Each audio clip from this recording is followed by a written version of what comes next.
Hello everyone, this is Sunil Jangde, your physics educator. Welcome to the channel. तो कैसे आप सब? आई होप सभी अच्छे होंगे, अच्छे से पढ़ रहे होंगे। तो सीबीएसई की तरफ से एक बहुत बड़ी न्यूज आ रही है। सीबीएसई ने सैंपल पेपर जो है भाई साहब रिलीज कर दिया बोर्ड एग्जाम 2025 के लिए।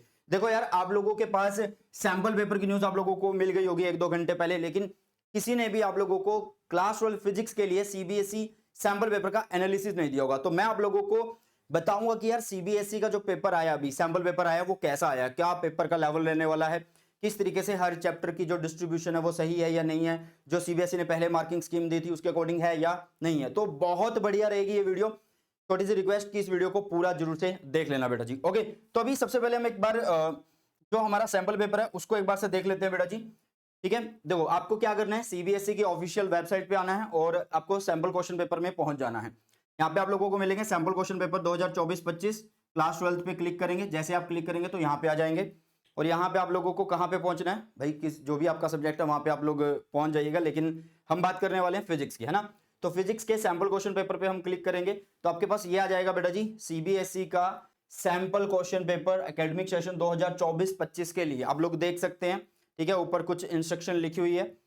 वही 33 क्वेश्चन आने वाले हैं और कितने सेक्शन आएंगे बेटा, ए बी सी डी ई, ये सेक्शन रहेंगे। ओके, लगभग 5 सेक्शन आप लोग बोल सकते हैं, जिसमें 1 नंबर क्वेश्चन, 2 नंबर के, 3 नंबर के, 4 नंबर के और 5 नंबर के क्वेश्चन आने वाले हैं। ठीक है, और ये पेपर है बेटा जी। ठीक है, इसको मैंने बिल्कुल अच्छे से एनालाइज कर लिया। पेपर का लेवल क्या रहेगा वो भी मैं आप लोगों को बताऊंगा कि पेपर मुश्किल होने वाला है या आसान होने वाला है। ठीक है, लेकिन एक बार किस तरीके से डिस्ट्रीब्यूशन हुआ है मार्क्स का वो मैं आप लोगों को बता देता हूं। ठीक है, देखो बेटा जी, सबसे पहले हम चलते हैं टोटल क्वेश्चन कितने, जो अभी मैंने बताया कि 33 क्वेश्चन रहेंगे। सेक्शन हमारे पास कितने आने वाले बेटा जी, 5 सेक्शन रहेंगे, A B C D E. A section में एक एक नंबर के 16 क्वेश्चन रहेंगे और ये 16 क्वेश्चन भी जो है बेटा जी, इसमें से 12 क्वेश्चन एमसीक्यू होंगे और 4 क्वेश्चन जो आप लोगों के असर्शन रीजन रहने वाले हैं। ओके, और बी सेक्शन में 2-2 नंबर के 5 क्वेश्चन होंगे। ठीक है, मतलब आपके 10 मार्क्स यहाँ से कवर होंगे, यहाँ से आपके 16 नंबर कवर हो रहे हैं, है ना। चलो, तो सी सेक्शन में आपके 3-3 नंबर के क्वेश्चन आएंगे और 7 क्वेश्चन आप लोगों को मिलने वाले हैं। और डी सेक्शन में आप लोगों को 4-4 नंबर के 2 केस बेस्ड मिलने वाले हैं। ओके, और लास्ट जो सेक्शन आता है उसमें 5-5 नंबर के 3 क्वेश्चन मिलेंगे आप लोगों को। ठीक है, तो ये है आपका कि पैटर्न क्या रहेगा, मतलब जो डिस्ट्रीब्यूशन है वो कैसे है। अब पेपर हार्ड आएगा, कैसा आएगा भाई, इजी आएगा, हार्ड आएगा, या फिर मॉडरेट आने वाला, या मॉडरेट टू इजी आने वाला, या इजी टू मॉडरेट आने वाला, वो आपको अभी पता लग जाएगा। ठीक है, उससे पहले मैंने आप लोगों के लिए एक छोटा सा एनालिसिस किया है चैप्टर वाइज, और मैं आपको पहले ही बता दूं कि यहाँ पे जो डिस्ट्रीब्यूशन ये सारी चीजें लिखी हुई हैं ये सिर्फ सैंपल पेपर को ध्यान में रखते हुए लिखी हुई है। फाइनल पेपर में कुछ नंबर आगे पीछे हो सकते हैं, जरूरी नहीं है कि फिक्स्ड ही रहेगा, उसी से ही सैंपल पेपर में, मतलब जो सैंपल पेपर में केस बेस्ड आया उसी चैप्टर में से केस बेस्ड आएगा, जरूरी नहीं है बेटा जी। बट सैंपल पेपर आया है सीबीएसई की तरफ से तो हमें किस तरीके से मतलब अवेयर रहना चाहिए। ठीक है, तो वो एक बार आप लोग यहाँ से देख लीजिएगा। यहाँ पे मैंने लिखा है भाई चैप्टर्स 1-14, यहाँ पे 1-1 मार्क्स के क्वेश्चन लिखे हैं, यहाँ पे 2-2 मार्क्स के, 3 मार्क्स के, 4 मार्क्स के एंड 5 मार्क्स के क्वेश्चन बेटा। ठीक है, चैप्टर फर्स्ट में भी 1 मार्क का क्वेश्चन आ रहा है, चैप्टर 2 में 2 क्वेश्चन आएंगे 1-1 मार्क्स के, चैप्टर थर्ड में एक, चैप्टर फोर्थ में 1-1 मार्क्स के 2 आएंगे, एक उन 2 में से एक असर्शन रीजन है। ठीक है, फिफ्थ में कोई भी क्वेश्चन नहीं है भाई, ब्लैंक छोड़ा है, और सिक्स में भी 1 मार्क्स का कोई क्वेश्चन नहीं है। 7 से एक क्वेश्चन आ रहा है, 8 में एक क्वेश्चन आ रहा है 1 मार्क का, 9th में आ रहा है, चैप्टर 10 से 2 क्वेश्चन आ रहे हैं 1-1 मार्क के, और 11th में एक क्वेश्चन आ रहा है असर्शन रीजन। ठीक है, 1 मार्क का ही। 12th में आपका एक असर्शन एक एमसीक्यू, 13 में आपका एक असर्शन रीजन आ रहा है और 14 में ये आ रहा है। ठीक है, पहला सेक्शन जो है वो 1 मार्क को कवर करता है, तो उसमें आपको 16 क्वेश्चन मिलते हैं। तो एक बार क्वेश्चन भी चेक कर लेते हैं। 1 2 3 4 5 6 7 8 9 10 11 12 13 14 15 16 16 क्वेश्चन आपके 1-1 मार्क्स के आ रहे हैं। 2 मार्क्स के देखो यार, आपका चैप्टर नंबर 4 से आ रहा है 2 मार्क्स का एक क्वेश्चन, चैप्टर नंबर 10 से एक आ रहा है, 11 से एक आ रहा है, 12 से एक आ रहा है, 13 से एक आ रहा है बेटा जी। ओके, 3 मार्क्स के क्वेश्चन देखिए तो चैप्टर फर्स्ट से आ रहा है बेटा जी, चैप्टर 2 से भी आ रहा है, चैप्टर फोर्थ से भी आ रहा है, और चैप्टर 9 से 2 आ रहे हैं, 3-3 नंबर के 2 क्वेश्चन आ रहे हैं।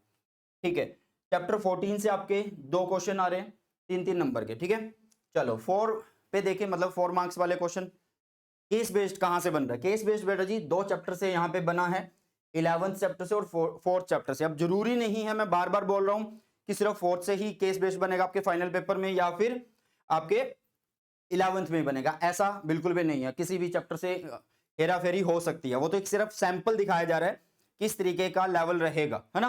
तो चैप्टर नंबर 11 से आपका 4 नंबर का एक केस बेस्ड आ रहा है जिसमें आपको 4 एमसीक्यू मिलने वाले हैं, मतलब 1 मार्क के क्वेश्चन मिलेंगे, और एक फोर्थ में से आ रहा है। 5 नंबर के क्वेश्चन बेटा जी कहां से आ रहे हैं? 5 नंबर के क्वेश्चन चैप्टर नंबर 3 से आ रहे हैं, इनमें चॉइस भी मिल रही है, ठीक है, यहाँ पे चॉइस भी है, इसी चैप्टर के साथ आप लोगों को चॉइस मिलने वाली है।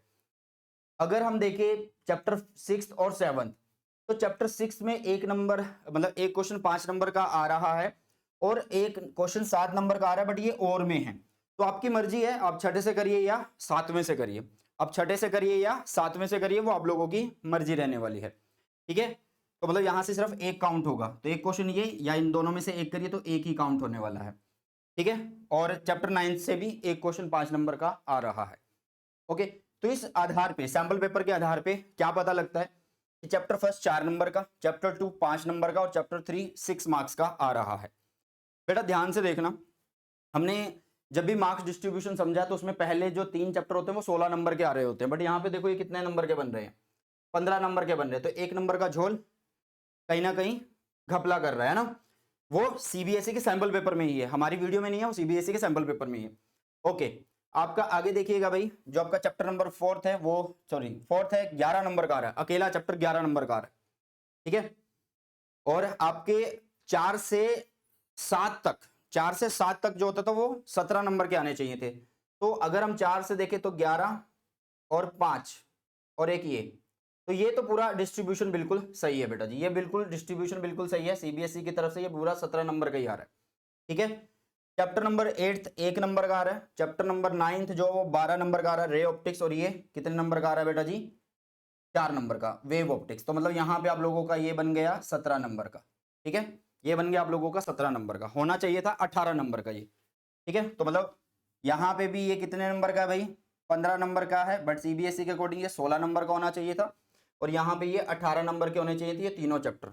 लास्ट वाले पे आ जाते हैं, 7 और 3 10 और 1 14।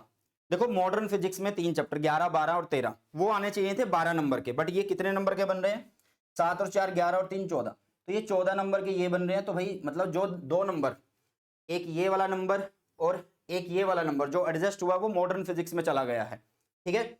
और लास्ट वाला वही 7 नंबर का आ रहा है बेटा, ठीक है। तो ये डिस्ट्रीब्यूशन है, आप लोग चेक भी कर सकते हैं बिल्कुल अच्छे से, बिल्कुल सही से, ठीक है। देखो ये कितने नंबर का? 15, और ये कितने नंबर के हैं? 17।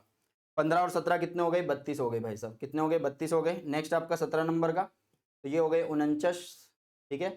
फिर आप लोगों के 21 मार्क्स के प्लस 21 कर दो, तो 49 प्लस 21 वही बना आपका 70, ठीक है। तो 70 नंबर इस तरीके से डिस्ट्रीब्यूटेड है बेटा। मैं आप लोगों को सिर्फ ये बता रहा हूँ सीबीएसई ने किस तरीके से मार्क्स डिस्ट्रीब्यूट किए हैं। जो 1-2 नंबर ये इधर उधर हुए हैं, मेरे ख्याल से दोबारा भी सैंपल पेपर आ सकता है, अपडेटेड होके आ सकता है, देख लेना ये, ठीक है। तो ये डिस्ट्रीब्यूशन है। 2 चीजें आपको ध्यान में रखनी है कि जिससे असर्शन रीजन अभी आया जरूरी नहीं है उसी से आएंगे, जिससे केस बेस्ड आया जरूरी नहीं है कि उसी से ही केस बेस्ड आ रहे होंगे, ओके। चलो अब पेपर का लेवल कैसा होने वाला है, ठीक है। पेपर का लेवल कैसा होने वाला बेटा जी वो मैं आप लोगों को बता देता हूँ। इस पेपर में बेटा जी आप लोगों को न्यूमेरिकल बहुत ज्यादा देखने को मिलेंगे, ठीक है। न्यूमेरिकल बहुत ज्यादा देखने को मिल रहे हैं, एनसीईआरटी के क्वेश्चन देखने को मिल रहे हैं, डायग्राम भी देखने को मिल रहे हैं, साथ में 8 से 10 नंबर की डेरिवेशन देखने को मिल रही है, ठीक है। न्यूमेरिकल कैसे हैं? मॉडरेट टू भाई साहब हार्ड बोल सकते हो, ठीक है। और पेपर का जो लेवल है वो भी मॉडरेट टू हार्ड है बेटा जी, पेपर का जो लेवल है ना वो भी मॉडरेट टू हार्ड ही आने वाला है, ठीक है, मॉडरेट टू हार्ड। ये जो सैंपल पेपर है ये भाई अब लगा के चलो कि इससे थोड़ा सा और टफ आपका पेपर बनेगा। फिजिक्स एक ऐसा सब्जेक्ट है जो आपके कह के लेगा, ठीक है, कि हाँ भाई मैं मुश्किल आ रहा हूँ, ठीक है। ये कोई बायो नहीं है, मैथ्स नहीं है, केमिस्ट्री नहीं है कि इजी आएगा, हर बार फिजिक्स मुश्किल ही आता है। और यहाँ पे ये खुद दिखा रहा है कि मॉडरेट टू हार्ड है, हार्ड आया है तो ये और ज्यादा हार्ड आएगा, ओके बेटा। तो ये एक एनालिसिस है, मेरे ख्याल से ये हमने यूट्यूब पे सबसे पहले डाला है, और अगर सबसे पहले भी नहीं है तो कोई बात नहीं, तुम्हारे लिए तो भाई अपलोड कर ही दिया है, ठीक है। टाइम लगता है एनालिसिस करने में। और जो बच्चे बोर्ड एग्जाम में फोड़ना चाहते हैं, फिजिक्स में फोड़ना चाहते हैं, तो भाई साहब उन सबके लिए अर्जुना प्रो बैच है जिसमें कंप्लीट फिजिक्स करवा रहा हूं मैं। और अभी टीचर डे है तो 15% का ऑफ भी है, आप लोगों को टीचर कोड यूज करना है। अगर आप लोग सीरियस हैं पढ़ने के लिए तो आप इस बैच को ज्वाइन करिएगा, ठीक है। अगर आपको लगता है नहीं मैं सिर्फ बैच ज्वाइन करके नहीं पढ़ूंगा, इधर उधर देख लूंगा, तो भाई फिर बैच लेने की जरूरत नहीं है। लेकिन अगर आप पढ़ना चाहते हैं, लाइव पढ़ना चाहते हैं, एक बेस्ट वे में पढ़ना चाहते हैं, तो ये बैच आप लोगों के लिए बना है। बिना किसी देरी के अभी के अभी ज्वाइन कर लीजिए अगर आपको फोड़ना है फिजिक्स के अंदर। ठीक है, तो ये था सिंपल सा एक एनालिसिस सीबीएसई के सैंपल पेपर का, क्लास 12 फिजिक्स का। कैसा लगा आप लोगों को? इसका सॉल्यूशन चाहिए या नहीं चाहिए, कमेंट सेक्शन में मुझे बता देना। चलिए इसी के साथ इस वीडियो सेशन को करते हैं समाप्त। मिलते हैं जल्दी से नए सेशन में। टेक केयर, जय हिंद, वंदे मातरम।